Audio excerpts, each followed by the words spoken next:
Hey, this is Warren Redlick.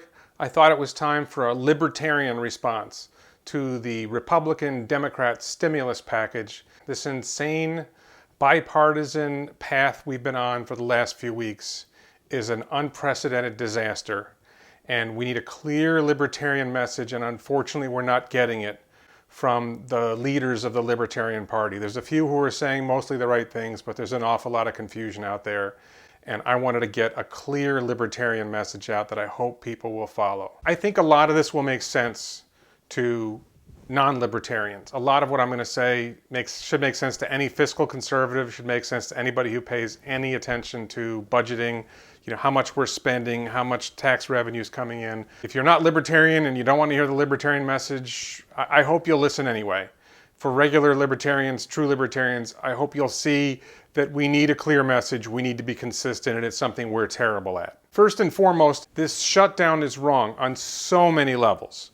This idea that government has the power to tell us we have to close our businesses, that we have to stay in our homes, is nonsense. There's nothing wrong with social stigma, with people telling other people, hey, you should close your business, with people boycotting businesses that stay open or operate in a way they don't like. But the idea that government would have the power to forcibly order businesses closed, to threaten their licenses, there shouldn't even be business licensing if you're a libertarian. The idea that government can use whatever power, men with guns, whatever it is, to force businesses to close, to force people to stay home, to stop people from gathering on a beach or somewhere else. It is insane from a libertarian perspective that we're allowing this. And it violates so many it violates the Constitution. The First Amendment guarantees our right to get together. The idea that government have the power to abrogate that is insane. We've gone way off the deep end in so many different ways, and that's one of them. The biggest thing I want to talk about, and this is anybody from any party should see this. This isn't libertarian. This is if you're a Republican, if you're a Democrat, if you're a Green, whatever your views. This is a fiscal and monetary nightmare. The idea that government can just hand out cash. The idea that government can just print money. This is batshit crazy. First of all, government has shut down a large portion of the economy. We closed everything down. Which means that the production of goods and services is dramatically reduced. There's less stuff out there we can buy. Handing people cash when production is reduced means, from an economics perspective, supply is down, demand, by handing people cash, demand is up. That means prices rise. Now, government tries to counter that with anti-gouging laws, price gouging laws. Well, if you restrict the increase in prices, then you're further restricting the supply of goods and services. You can't just magically make the economy work the way you want to just because you're in government. We've seen for decades, for centuries, that government-commanded economies don't work. The only thing that works for an economy is free markets. So we have contracted the economy. We're handing out cash now. The governments are handing out cash. Governments are spending more money. This is another huge thing. Governments are spending more money, federal, state, and local. Tax revenue is going to be crushed, federal, state, and local. People aren't making money. Income tax is going to go down. Corporations aren't making money. Corporate tax is going to go down. People aren't buying as much stuff. Sales tax is going down. Sales tax revenue is going down. Gas tax.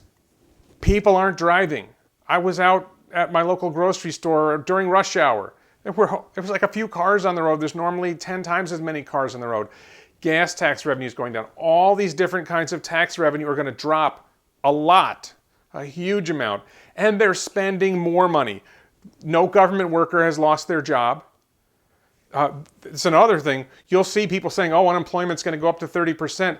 That's a myth. It's much worse than 30% because about 40% of the jobs in this country are government jobs, and they're not losing their jobs.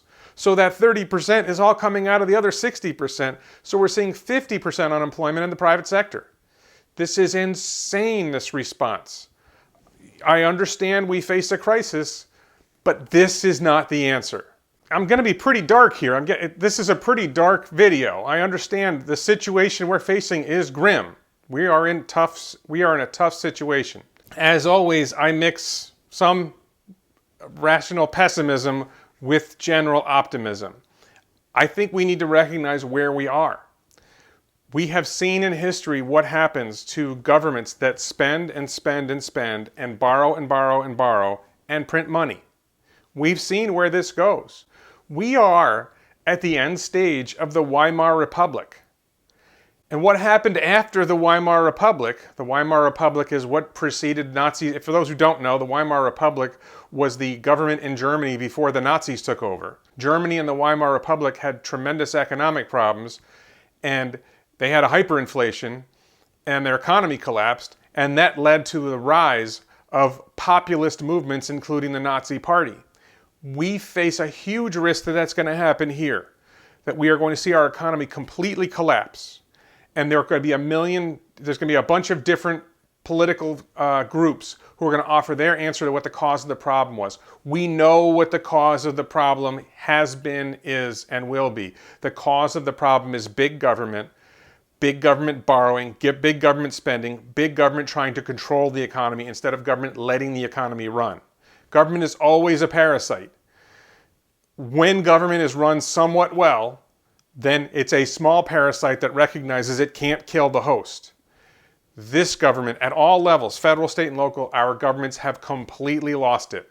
They are trying to control our economy. They are destroying markets. They are destroying everything. And we face a serious risk that it's all going to collapse.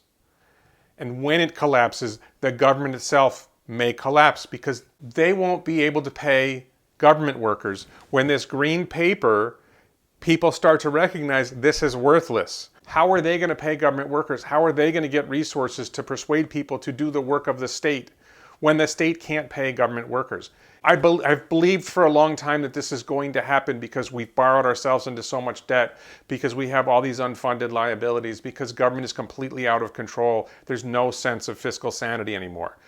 But what's happening now with massive increases of spending, unprecedented levels of debt, of borrowing, unprecedented levels of borrowing, unprecedented levels of spending, and unprecedented efforts to control the economy, which is clearly not working. We're headed to a very bad place. I hope I'm wrong. I hope that we get through this, but this is where we're heading. Now, this is very important.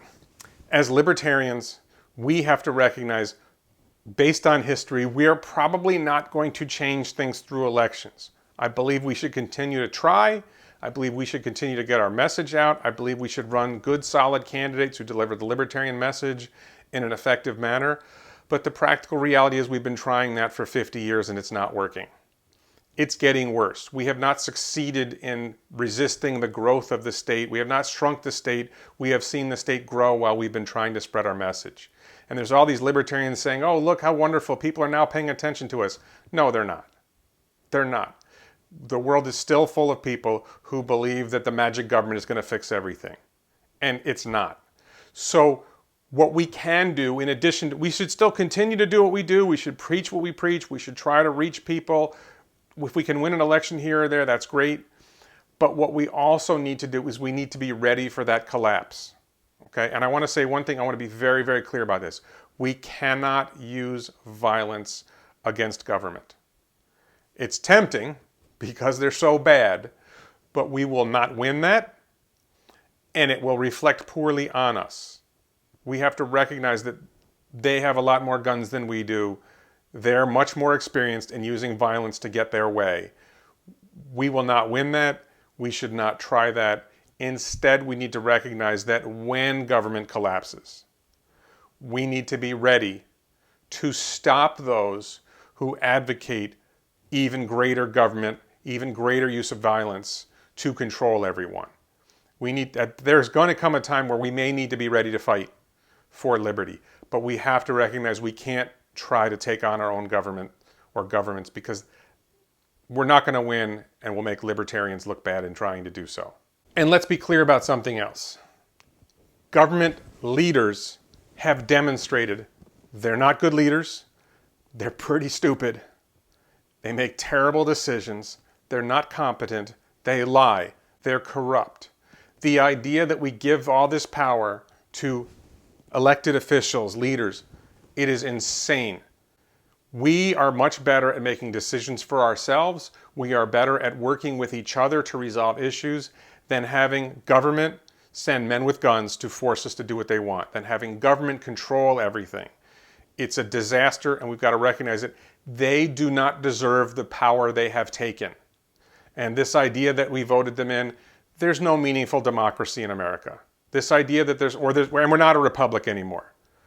The people do not control our government. The government is not for us. And we have no meaningful influence over what our government does. Our governments have grown too large.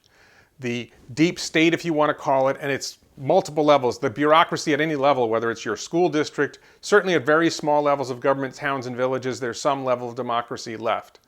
But at the state level, at the large county, large school district level, and certainly at the federal level, there is no semblance of democracy left. There's not even the vaguest notion that the people are still in control of government. Government runs itself. Even the elected officials basically have no power over what is happening. These incompetent nuts who run our government lie to us. They exaggerate. They threaten us. You would think that examples like the Vietnam War, like how we got into the Iraq War, everything that we've seen, the Rahm Emanuel, never let a crisis go to waste. You never want a serious crisis to go to waste. And what I mean by that, it's an opportunity to do things that you think you could not do before. The Jonathan Gruber transparency is a problem, and the stupidity of the American voter. Lack of transparency is a huge political advantage. Call it the stupidity of the American voter. We have to recognize that they are terrible.